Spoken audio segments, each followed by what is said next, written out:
Welcome my new video. আজকে তোমাদের সামনে আমি একটি নতুন ভিডিও নিয়ে চলে এসেছি।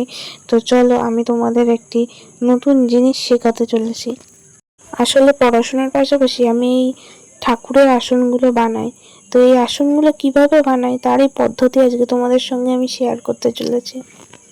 তলির কাপড়ের জন্য এরকম একটা গোল করে কাপড় কেটে নিতে হবে এবং তারপরে দেখতেই পাচ্ছ চৌকো চৌকো করে আসনের কাপড় কেটে নিতে হবে এবং কাপড়টা এক কোনাকুনি করে ধরতে হবে। কোনাকুনি করে ধরলে 3 কোনা টাইপের হয়ে যাবে।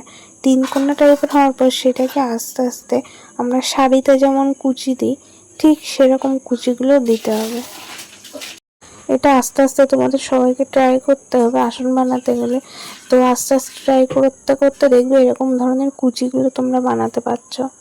আমি শুধু গোল আসন বানাচ্ছি এখন, কিন্তু আমি বিভিন্ন ধরনের আসন বানিয়ে থাকি। তোমরা যদি সেগুলি শিখতে চাও তাহলে আমাকে ভিডিওর কমেন্ট বক্সে কমেন্ট করো। আর এই আসনগুলি মূলত ব্যবহার করা হয় ঠাকুরের যে কোনো পুজো, সব ঠাকুরের পুজোর ক্ষেত্রেই এই আসনগুলি ব্যবহার করা হয়। তো ভিডিওটা দেখতে থাকো পরপর স্টেপ বাই স্টেপ কিভাবে আমি একটা আসন, সম্পূর্ণ একটা আসন তৈরি করি।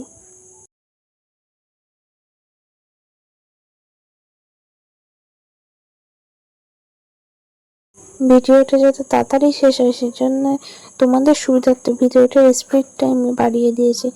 ওপরটা ঢাকার জন্য আমাদের গোল করে একটা কাপড় কেটে নিতে হবে। কেটে নেওয়ার পর সে ওই অংশটার উপর, যে অংশটা দেখা যাচ্ছে সেই অংশটার উপর লাগিয়ে দিতে হবে। তো এরপর আমরা কি করব, এরপর নিয়ে নেব একটা সরু less.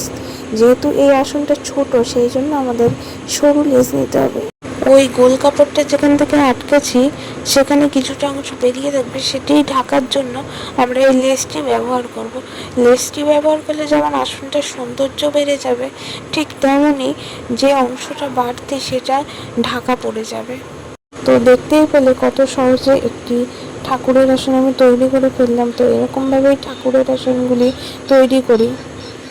Thank you watching my video.